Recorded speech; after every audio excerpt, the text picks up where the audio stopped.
عبد المطلب کے ساتھ دو اہم واقعات پیش آئے۔ ایک تھا چاہے زمزم کی کھدائی کا، یعنی کہ زمزم کے کنویں کی کھدائی، اور دوسرا واقعہ جو تھا وہ فیل کا تھا، ابرہہ والا۔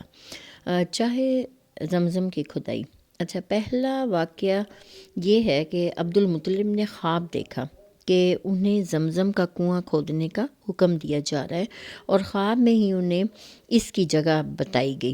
انہوں نے بیدار ہونے کے بعد کھدائی شروع کی، اور رفتہ رفتہ وہ چیزیں برآمد ہوئیں جو بنو جرہم نے مکہ چھوڑتے ہوئے چاہے زمزم میں دفن کی تھی۔ یہ بنو جرہم والے وہی لوگ تھے جو جب حضرت ہاجرہ کو حضرت ابراہیم نے چھوڑا تھا مکہ کے پاس، تو وہ اکیلی تھی، پھر ایک قبیلہ آ کے وہاں آباد ہوا، اور جو انہیں چیزیں دیتا تھا وہی بنو جرہم کا قبیلہ تھا۔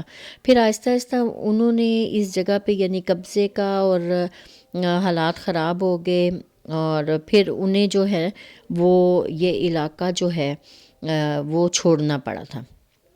ٹھیک ہے، یہاں کے لوگوں نے جب انہیں مناسب نہیں سمجھا تو انہیں علاقہ چھوڑنا پڑا۔ اب جاتے جاتے وہ لوگ جو تھے وہ صحیح نہیں تھے، اسی لیے انہوں نے جو ہے وہ ادھر خانہ کعبہ کے پاس، اور پہلے زمزم کا پانی جو ہے جب آتا تھا نا حضرت ہاجرہ کے زمانے میں، تو آتا تھا پانی، اور پھر جو ہے وہ قبیلہ جرہم والے جب یہاں سے بھاگے ہیں تو انہوں نے ایسے کیا کہ خانہ کعبہ کے دو اطراف میں دو سونے کے ہرن بھی لگے ہوئے تھے، وہ اور کچھ تلواریں جو کہ یہ خانہ کعبہ میں ہوتی تھیں، اور کچھ ساز و سامان آب زمزم کے کنویں میں ڈالا اور اس کو بالکل بند کر دیا۔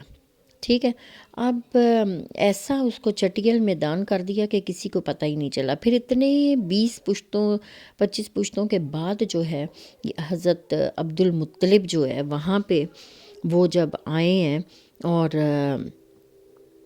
انہیں پھر خواب آیا۔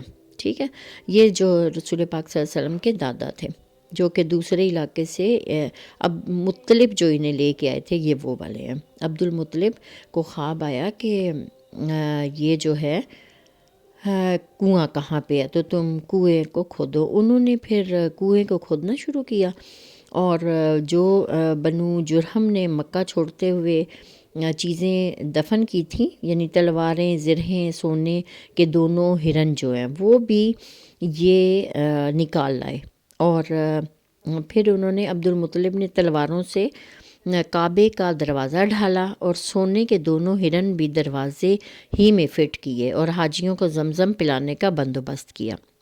اب کھدائی کے دوران یہ بھی واقعہ پیش آیا کہ جب زمزم کا کنواں نمودار ہو گیا تو قریش نے عبد المطلب سے جھگڑا کیا۔ پہلے بھی وہ جھگڑا کر رہے تھے، یعنی کہ جب مطلب کی وفات ہوئی تو انہوں نے کہا بھائی یہ تو اس کی سگی اولاد نہیں ہے، اس کا بھتیجا ہے، تو اس کو نکالو باہر۔ تو اب پھر جھگڑا شروع کر دیا، مطالبہ کیا کہ ہمیں بھی کھدائی میں شریک کر لو۔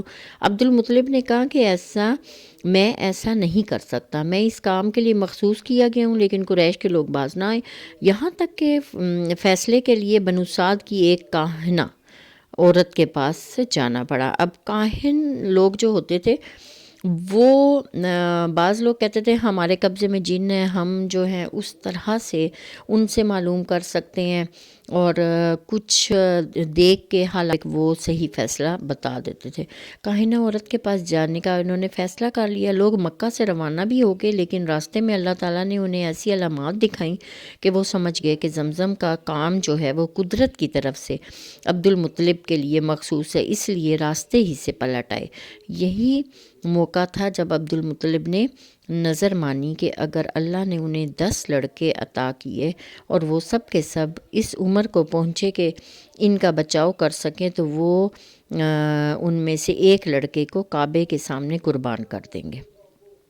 یہ ٹھیک ہے، یہ رسول پاک صلی اللہ علیہ وسلم کے دادا نے یہ نظر مانی تھی۔ تو اب جو ہے ہم اس سے آگے جائیں گے، اور نیکسٹ ہم دیکھیں گے کہ واقعہ فیل جو ہے وہ کیا تھا۔